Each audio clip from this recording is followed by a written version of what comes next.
Welcome to today's webinar. The topic today is optimization in RFEM 6 using blocks. My name is Andreas Hörold. I'm responsible for marketing and PR in the company Dlubal Software. For instance, technical content for the website, the German and English webinars, customer projects, and so on. I will be the moderator today and I will answer your questions during the webinar. My colleague Florian Hiddemann will do the presentation. He's responsible for the development of RFEM, the optimization add-on, and so on. Okay, I say some words how you can ask questions. At first, I switch off my camera that you can see the full screen. If you want to ask the question, just press that button with the question mark, then enter your question in that field, press send, and I will receive your question and I will answer you. The other way is to watch the entire webinar and then email questions to info@dlubal.com. Okay, that's at the moment all from my side. I hand over to Florian. Florian, it's your turn. Thank you very much, Andreas, for your introduction, and welcome to this webinar about some new topics about the add-on optimization and cost CO2 emission estimation. As you can see here, I would like to present you two topics today. The first one is these are some improvements we did in the last month within the add-on with some new functionality and little features. And the second one is meant as an inspiration for you to give you an idea how to use the optimization add-on together with our blocks. And I hope you enjoy it. And for all of you which didn't have so much contact with the add-on optimization in the past, I try to explain the basic features and the basic functionality during the presentation of the new features. So let's dive in with some slides at first, and after that we jump into the model to show it in the real example. So one new feature is, maybe you already know it, we have some results list where we collect all the single results given by a specific mutation of the model. The add-on optimization varies the parameters you would like to optimize and then save the result together in one list. And this list has now green check marks and red exclamation marks, depending if a model mutation is considered as valid or invalid. A valid model mutation is if you are using a design add-on in the background. This means that all verifications within the activated design add-ons, it could be that you use several ones like steel and concrete and timber together.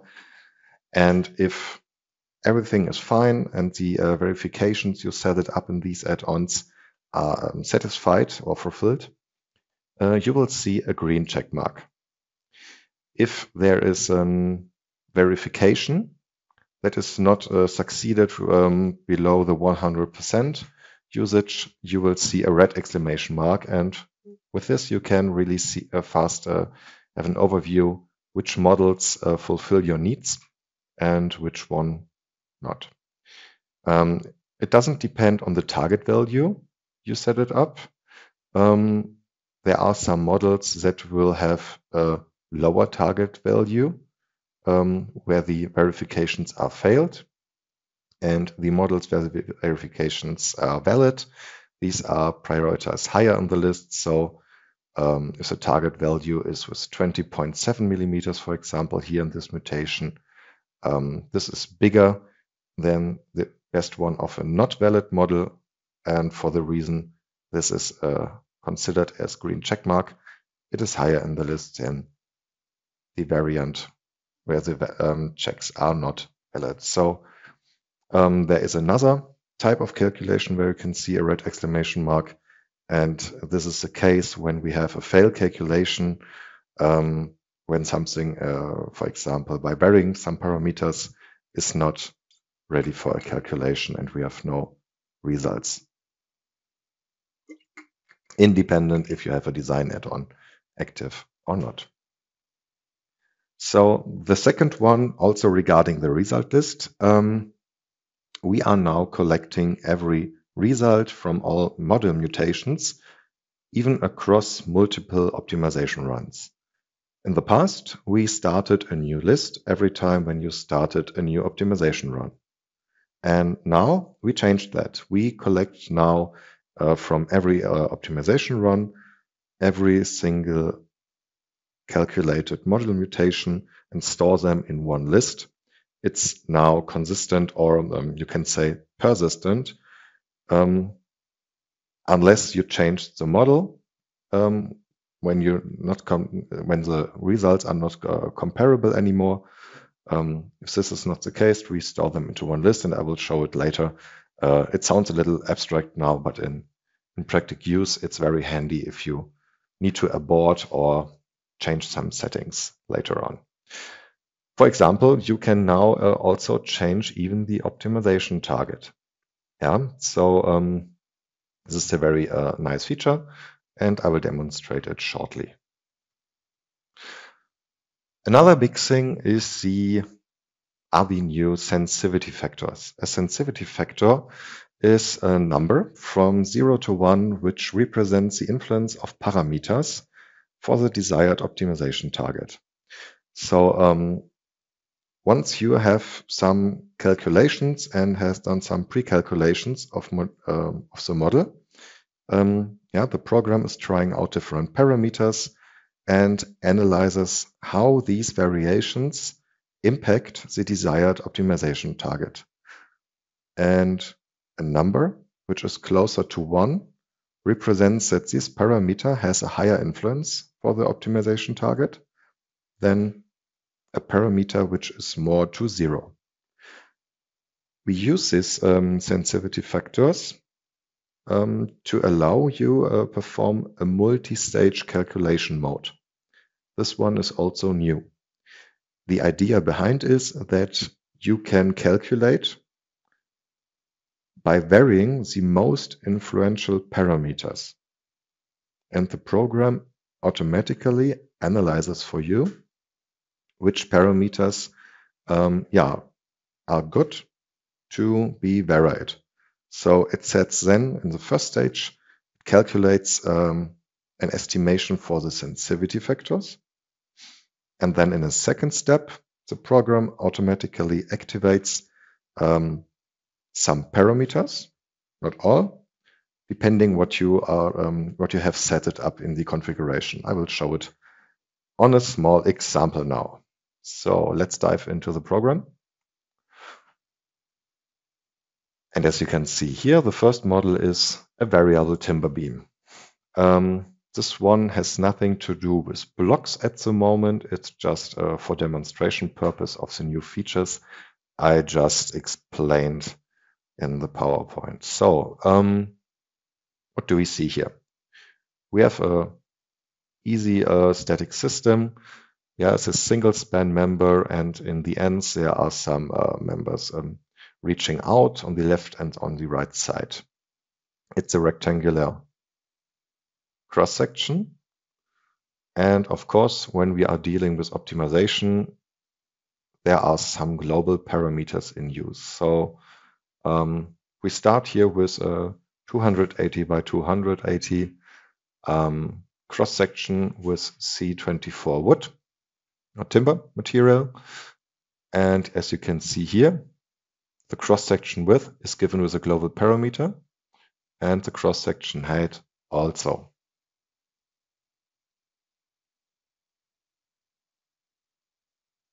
In addition to that, the distance of the right support is also variable. Yeah, I can show you now here the overview for the global parameters. The beam length is just a constant, which is easier for me to make the model. And the left support distance here is just a constant.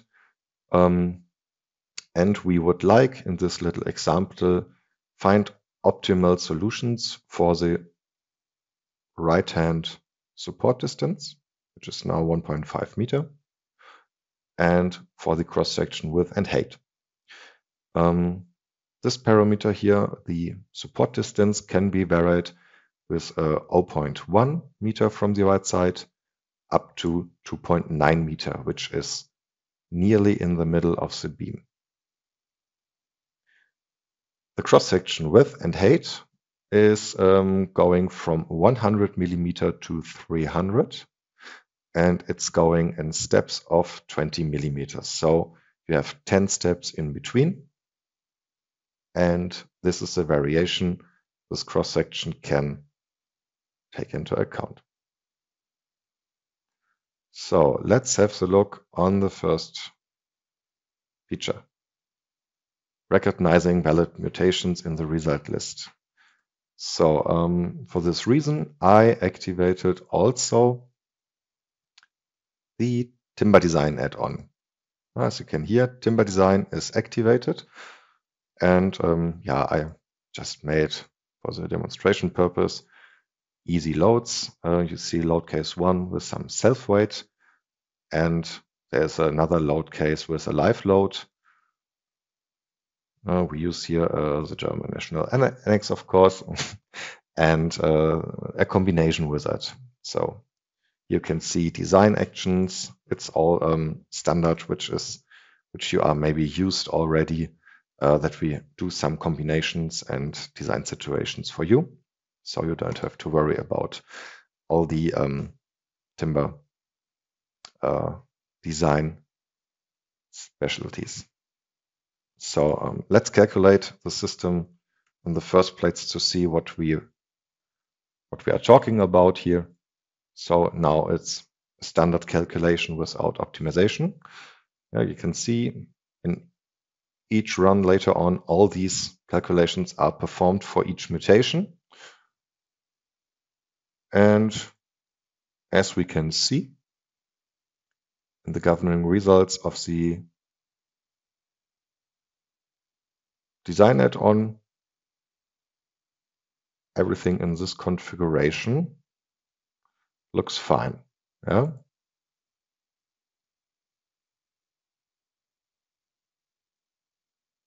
So, but we are here to find out if there is even a better configuration or not, and to use and play around with our optimization feature to see what is happening there. So let's delete these results and jump into the optimization settings. You can find it here under Calculate if the optimization add-on is activated. So you can store different optimization settings. Yeah, it's not necessarily one you have to fiddle around it. You can copy it, modify it, and use them for different purpose. This is quite handy because there are a lot of settings you can do, and yeah, so you can remember each different optimization run later on. So what do we do now in the first place? This feature I show you later on. This is the multi-stage mode, the multi-stage calculation. And even with this very simple system here, all mutations would have a total number of 1,815 optimization mutations. This is a lot if you consider that this is a very easy and simple system here. And for this reason, we are trying to develop more and more time-efficient strategies to find in a potential fast way the optimal parameters for you. Sorry. So just to show how this is working, we start with random mutations. And for example, I say just vary these parameters in a total random way and make it in total with 5 mutations. So as always, you have to set it up as active here with this checkbox and then you can start the calculation.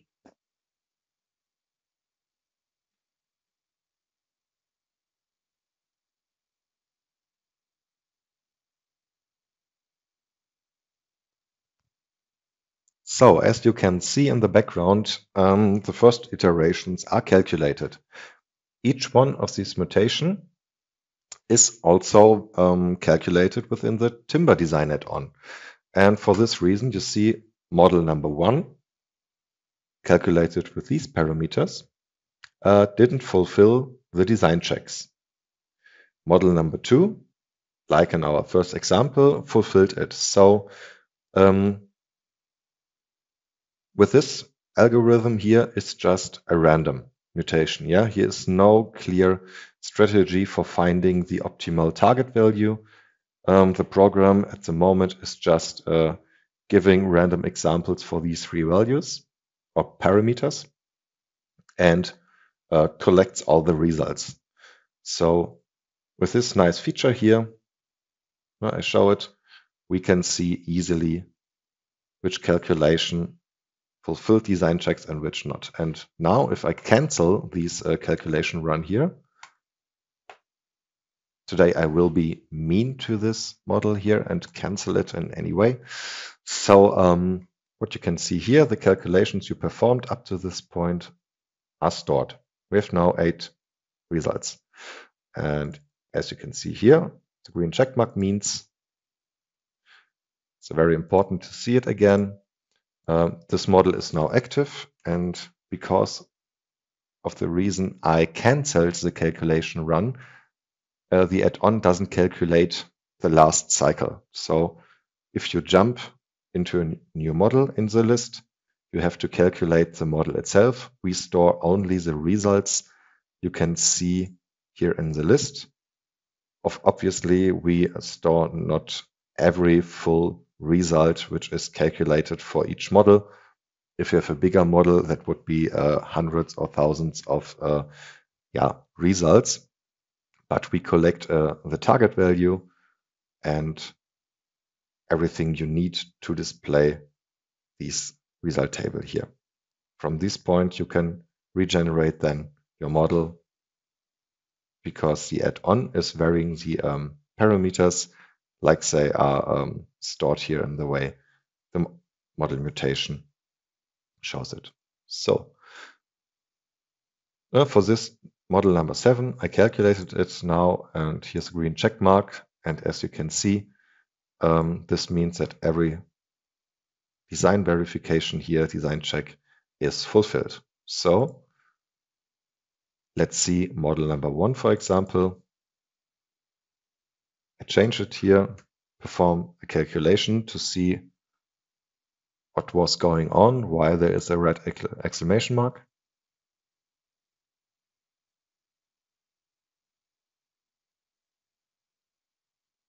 And as you can see, close, but it counts. The section proof here at this point on the left side is not fulfilled.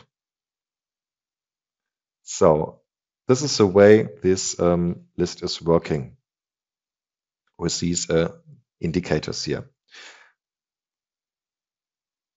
The next feature, the results list, remains consistent.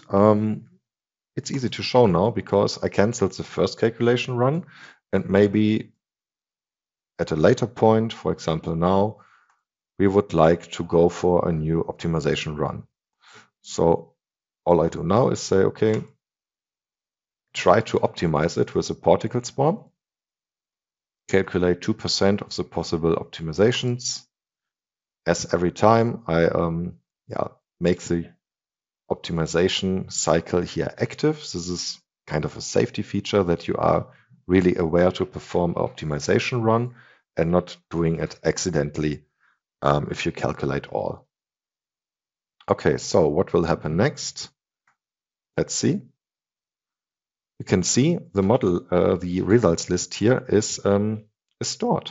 Yeah, there is no new list, and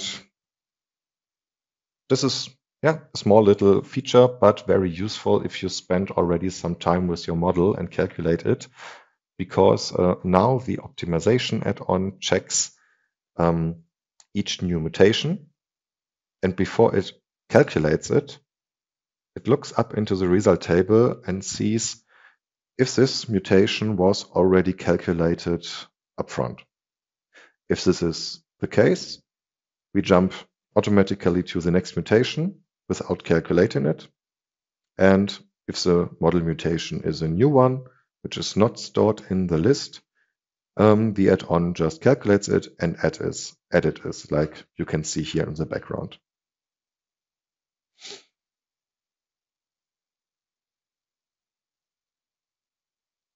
So as you can see here, now it's more straightforward because the particle swarm is a solving algorithm which tries to vary these parameters with the target value in mind. And yeah, the more you calculate, the more it is getting, let's say, a feeling, a mathematical feeling, which parameter needs to be adjusted in what way to achieve the best target value, which is at the moment the minimum member deflection at every point. So the 2.7 millimeters, let's have a look into the program and cancel it again.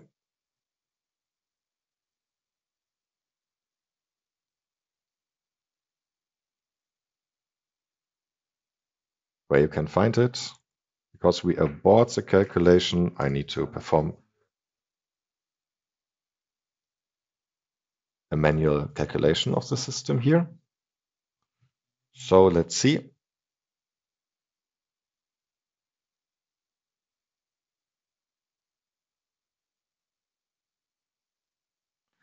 Every design check is fulfilled.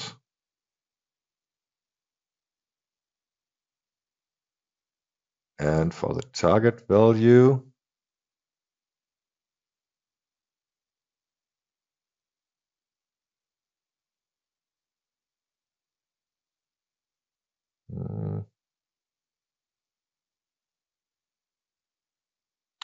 should be there. I go to the another model. Okay, yeah, I found it.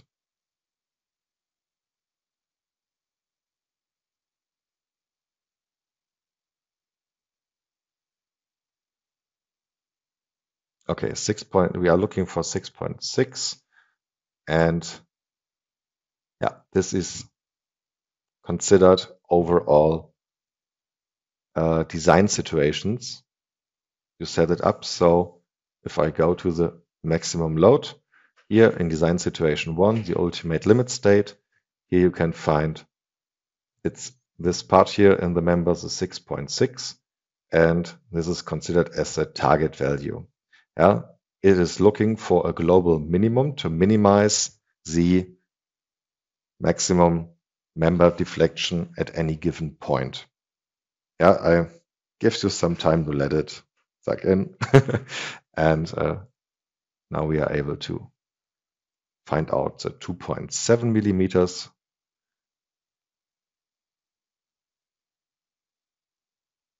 Just to be sure what is going here in the background. Yeah, you can see the 2.7 in this point. So this as a small introduction example for working with the list here and the ability that it stores from every optimization run. Let's go to the next topic, the sensitivity factors. What is going on with that? In the model now, we have 20 model mutations calculated. And now here in the table of the parameters to optimize, you can see some sensitivity factors. They are now estimated given by the model results list here. So we can now perform an analysis how the target value is influenced by varying different parameters. This estimation here is getting more accurate the more models you are calculating. And this small amount of 20 models, you can see the cross-section height should have big impact on the desired member deformation.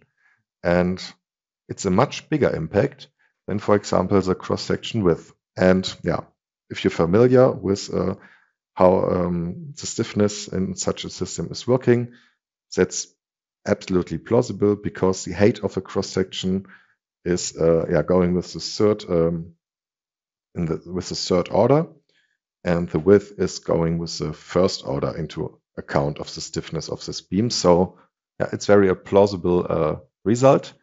And these two parameters here have much more influence than the support distance. Yeah, that's something you can already see in this little model. Here, it's easy to have an overview by yourself, but think of more complex situations where you vary different parameters, and you don't have a feeling what would happen if you vary different combinations. This is very nice to reduce the number of optimization mutations, because you can choose, for example, okay, if these ones are so impactful, why should I vary and spend my calculation time with this one? And as you can see, it reduces the number of optimization mutations drastically, because now it's 11 by 11 and not by 15 anymore. So here we have 121 mutations. And yeah, this is for the algorithm much easier to perform. More potential better mutations.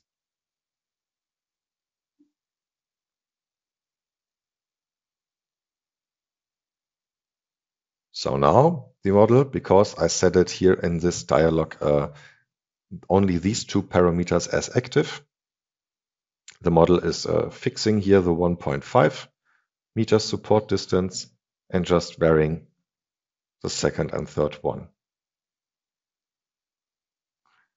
Okay, this as a basic introduction and remembering our new features.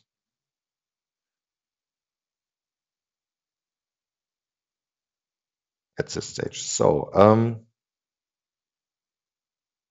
I can show you the multi-stage calculation as well, and for this reason I would go back into the settings, and we choose another optimization settings here, and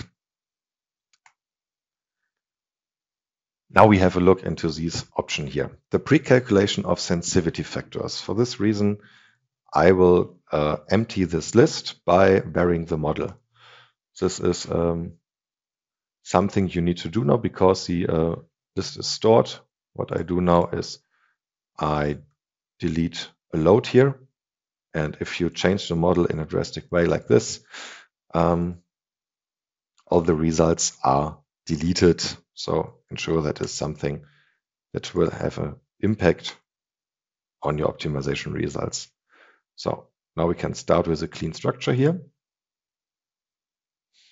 And for the next run, I say, please make a pre-calculation of the sensitivity factors. And in this example, we make only a small guess with, let's say, 5 mutations. And after that, the program should automatically combine 2 parameters in each following optimization run with the highest sensitivity factors. So it's kind of a bit abstract and complicated, like most of the things with this add-on, but let's see what is sticking behind. So now we have a multi-stage calculation. In the first place, we are doing the analysis. So the model is now varying some parameters with a very small amount of models to guess the sensitivity factors. Yeah, it's analyzing the results here and the impact, the estimated impact of these parameters to those result value. And as said before, the more mutations you calculate, the more accurate is this estimation. And now it goes to a second step. Yeah, it uses now the results from the analysis. And here it is now combining the two most influenced parameters with a particle swarm that calculates 10% of these possible combinations. And the 10% is now only 16, and it's not 181. Yeah, I'll show you it afterwards. And you can see after this optimization run, there is another optimization run waiting. And in the next optimization run, the program goes further and says, okay, I have now combined the most influential with the second influential parameter. And just to check it in another run, I go through and perform a calculation with the second best parameter and with the third best, because you choose to combine two parameters at the same time. And this is the strategy the program is choosing to go through these combinations. So the total amount of calculations is the first one from the sensitivity factors, 4 in this example. And after that, it's here 16, and then depending on the other value, around 15 to 20. And it's much less than 10% of all 1,800 model mutations. Here is only one. Interesting. So let's have a look into the dialog, what could happen here. As you can see, we have with only 17 calculations, quite some optimized results. But with a small amount of calculations, the sensitivity factors are not guessed very properly. Here it's now a very big difference on these ones. And you can do it better by giving here more accuracy of the pre-calculation with, for example, 30 mutations. So our recommendation here is to choose higher numbers if you feel the calculation is not so straightforward, going to the point afterwards. But this for now, to demonstrate the possibility of our multi-stage calculation run. If you have already done more calculations, I switch to the same model here. And I did a pre-calculation. So we have here 217 calculated models.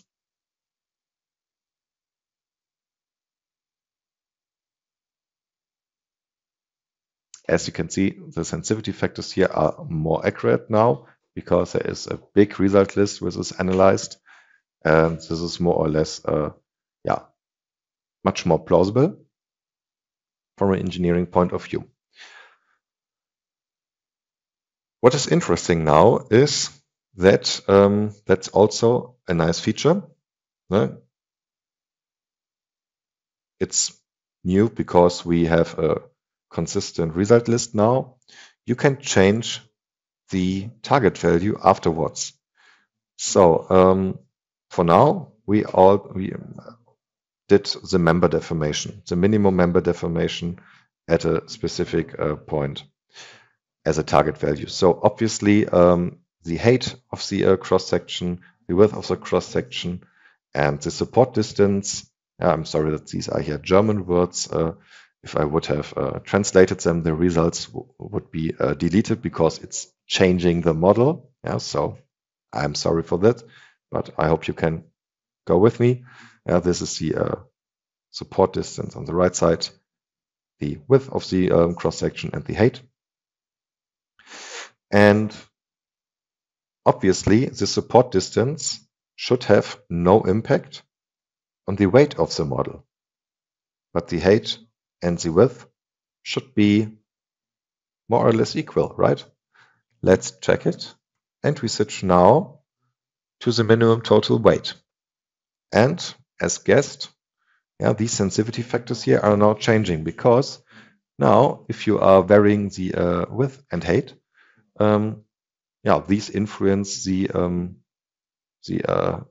area of the cross section in the same way. And guessed correctly, it's quite equal. And the load distance or the supporting distance here from the right side has in reality absolutely no impact on the weight of the construction, because it's just a load bearing point. What's interesting, the more you calculate, the more this value will go to 0, because it's an estimation based on the list here, and our algorithm is already seeing with those amount of results that the influence of the desired target value is very small. So this is quite nice to see what you need to verify in your model to achieving specific targets. You can see here that in the list, if I change the optimization value and start a new run, so let's do it with a particle swarm. Just started. Let's see what happened. It's now changing. And this is also a strong feature. You can use all your existing calculations for this. So we have now 200 already existing calculations. And because we stored the target value in each previous optimization run, as well as the desired minimum deflection, if there are surfaces, the minimum surface deflection, and so on. So every available target value is stored with each mutation, even if you didn't activate it in the dialog. And this is very useful if you have different perspectives on your construction and you want to try out, okay, which one is the best for the minimum total weight and which one is the best for the minimum deflection. It's the first step into going to multi-target optimization runs. Behind the scenes, we are already thinking about those features, but it's a small step, step-by-step way going to these goals.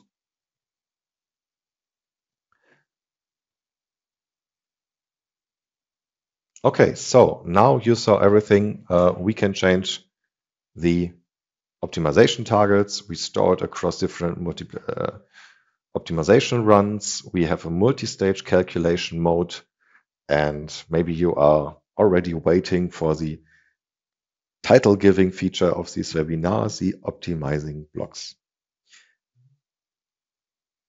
This is just an inspiration because maybe you found out in the past, if you are working with global parameters, there are some restrictions, because global parameters are very, very useful to play around with the geometric of your model.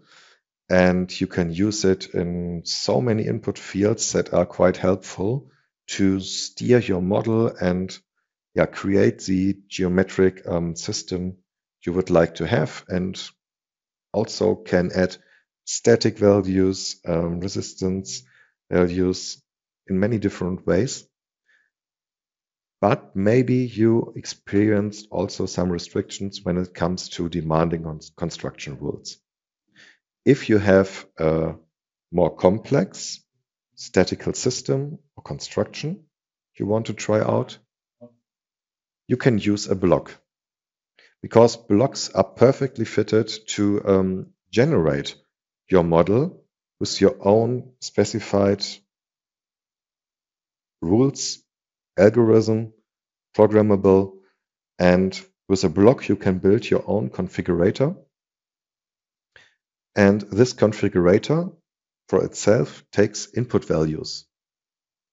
And the idea I would like to show today to you is using the global parameters as input values for blocks. And with this combination, you can achieve an optimization of structures which has some demanding construction rules within.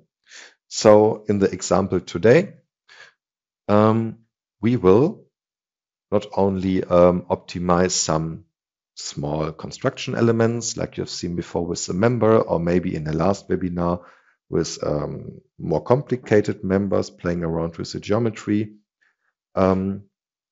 We will try it out to give an idea what is possible with a more or less simplified real-life steel hall.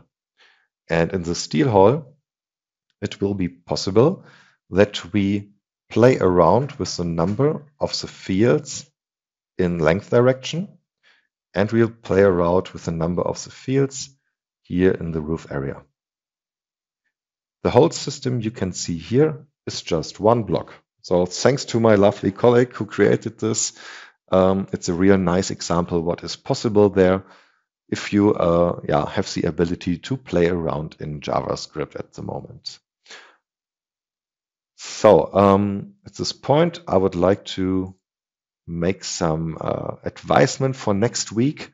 If you didn't have any contact in the past with blocks, in 1 week, there is a webinar from Andreas where he presents some features, including also the blocks in a more detailed and specific way.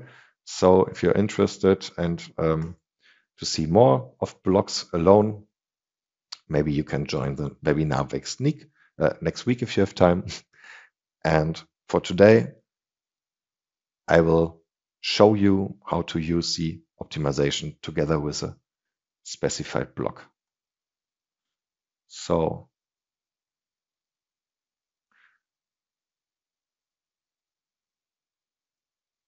I've done some pre-work here because this needs some time to set it up.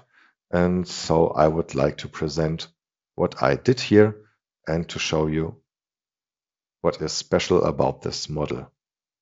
So in this model here, as you can see, this is everything. It's a block. In the webinar next week, you can see, if not already known, how to edit it, how to import it from the Dlubal Center. Here for the moment, let's just stick with the idea. A block is a programmable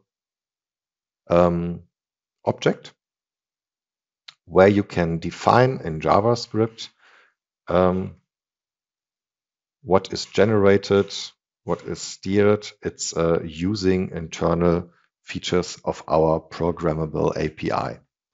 And here at the moment, what you can see here is used JavaScript as a language for this. So as you can see here, the whole steel hall is defined with these functions and API calls.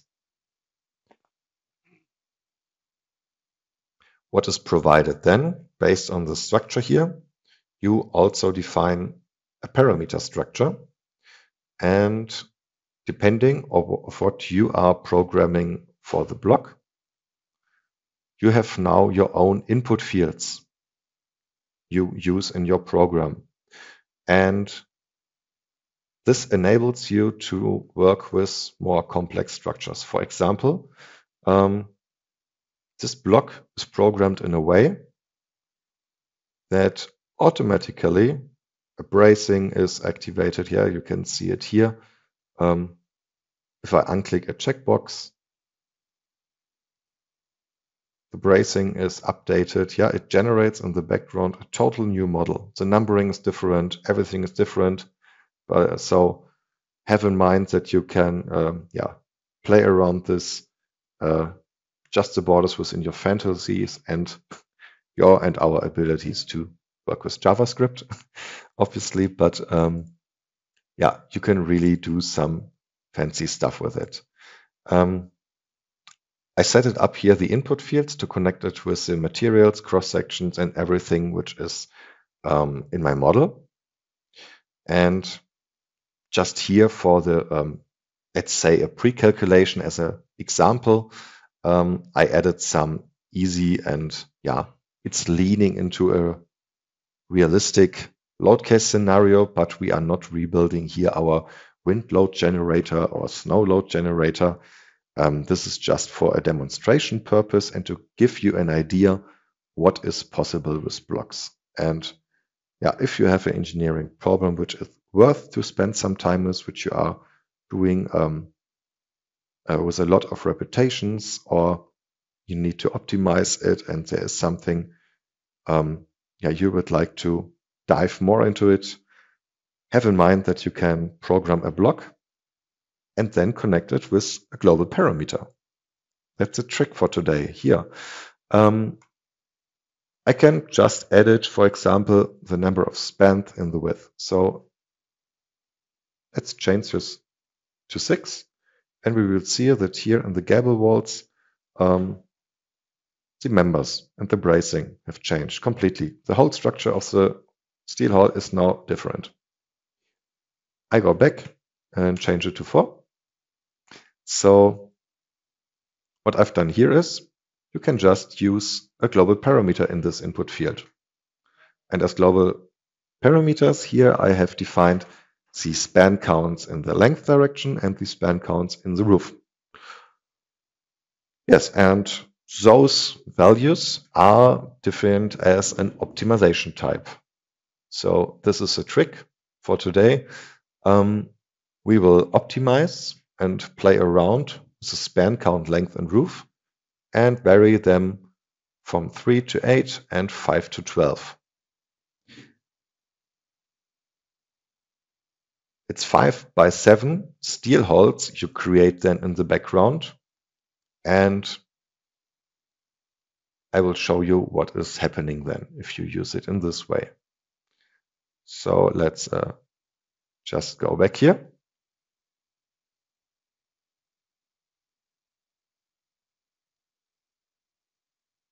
Now, as explained, you can see in the construction what is happening if I change this to 3 and this one maybe to 4.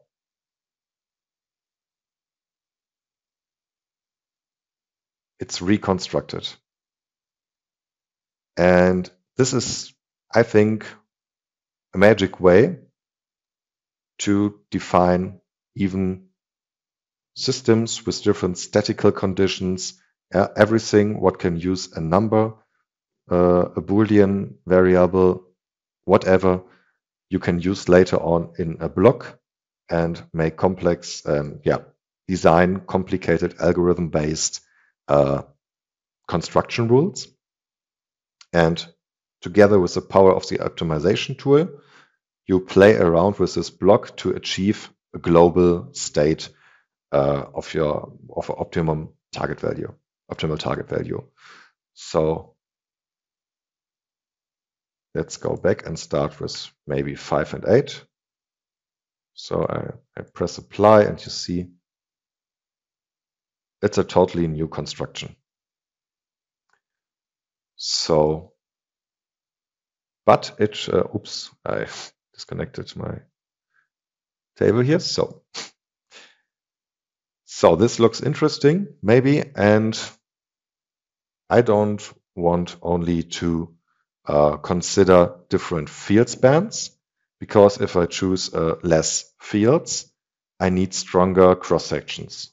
And otherwise, if I have more fields, I would expect that my cross sections for the columns and the this bearings here or the coupling members has to be much smaller.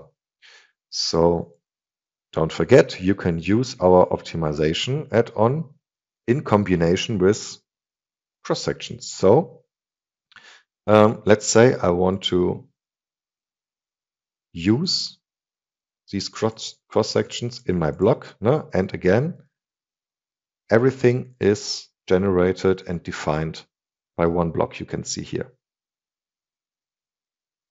Yeah, I connected these cross sections here to the code in the JavaScript. And now I can go to RFEM and say, please optimize this cross section I used. Yeah, you only have to click here. And this enables the optimization feature for this member. Let's jump in the optimization settings. Here you can see, let's try it out. If you combine only the states for the length and roof, you have 48 steel holes, because it's taking also the minimum value and the maximum and the steps in between into account as a state. And if you multiply it with all possible variations of the cross sections, you get almost 500,000 possible steel holes. And who of you wouldn't like to calculate them all by hand? For me, at least, it would be painful. So I rely on the multi-stage optimization run and want to see if there is some construction winning the game for a minimum total weight. I want to have calculated in the later run only sensitivity factors which are greater than 0.5. And in the first run pre-calculated with 48 mutations. So let's just test it. Now, I'm totally aware that this is not the end of the story. If you have a system which is quite optimal in this way, and you have done many steel holes or comparable projects in the past, of course, you have to work in a more detailed and specific way later on. But it gives an idea what is possible if you program complex structures, because you can define almost everything which a design add-on is also needing in the background to evaluate this whole. And remembering our little green and red indicators here in the resulting list, the green arrow means that the first steel hole here is it's obviously heavy, but it's a first random mutation. This one is fulfilling all activated design verifications from the steel design add-on. So imagine you have a very complex structure with different blocks. You can put a steel hole as a block into it. You can put a small next building as a block next into it. You can adapt here some staircases as blocks. There are a lot of possibilities and steer them all by global parameters and then vary some calculations to get an idea, let's say in the first stage of your engineering progress, to try out different designs and find out what is going for a most efficient design. So this is happening here, and after the analysis would be done, the algorithm would then choose every sensitivity factor over 0.5 and combine it later on. It will done after this optimization run some other stages, but for the moment here, please have in mind the new feature is multi-stage. It's faster than only a single one with 500,000 of possible combinations, because it is more target orientated, considering the most influential parameters and only combining them in different multi-staged calculations.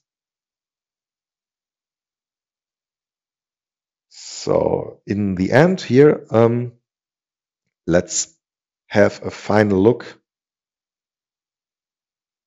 into the results I calculated with the steel hole in 3 to 4 hours here on my laptop. to see what is possible. In preparation of this webinar, I calculated this model here as well. We have 840 calculations. I think it costs around 3 or 4 hours here with the laptop. And as you can see, it's a very big variation of valid and non-valid models. And the baddest valid model is it's 100 tons with obviously a lot of fields and HEB 1000, some big profiles. It's a little, it's safe to be in it, and maybe a bit heavy, but also you can go down to 16 or 17 tons for a 20 by 16 meter steel hull. And yes, I have to say, in this optimization run here, I have only considered some ultimate limit states here. I deactivated for the time purpose the other design situations, but if you use it and let it calculate overnight, you can activate everything you need for a real life calculation you are using with RFEM every day. So it's just more time consuming than to let it run. But if you don't want to spend time on your local machine, let's remember you have also the possibility to calculate in the cloud.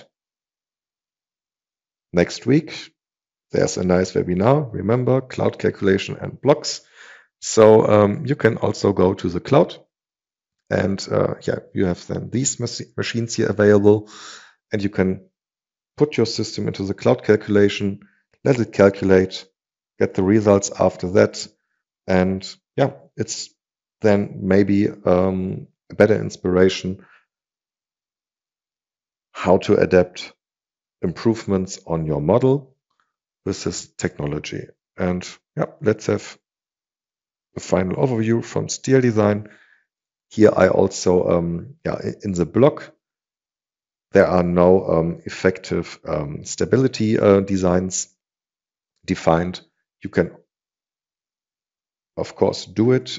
We just, in the preparation of this webinar, we just didn't do the whole job to add imperfections or the stability cases into the members, but you have here a full check of every other thing according to Eurocode 3. And as you can see, the best haul here with nearly 16.9 tons fulfills the design checks here, is given of a maximum usage by 99%. So this should it be within the time of 1 hour. I would like to thank you very much for attending this webinar today with me, and then I would like to give back to Andreas for the final outro. And thank you very much for attending. If you have any questions, then just write us and have fun to try it out by yourself. Goodbye. Okay, Florian, thank you for your presentation. I have an additional hint for you. You can book our online courses to RFEM, Eurocode 2 or Eurocode 3. For more information, just press the buttons with the links at the bottom, or you can scan the QR codes. You can download this presentation as PDF from our website. You will get a link in the next days with the link to the recording, the slides, and the models. Okay, that's also all from my side. I thank you for your attention. Thanks to Florian again for the presentation. I wish all a nice rest of the day. Bye-bye.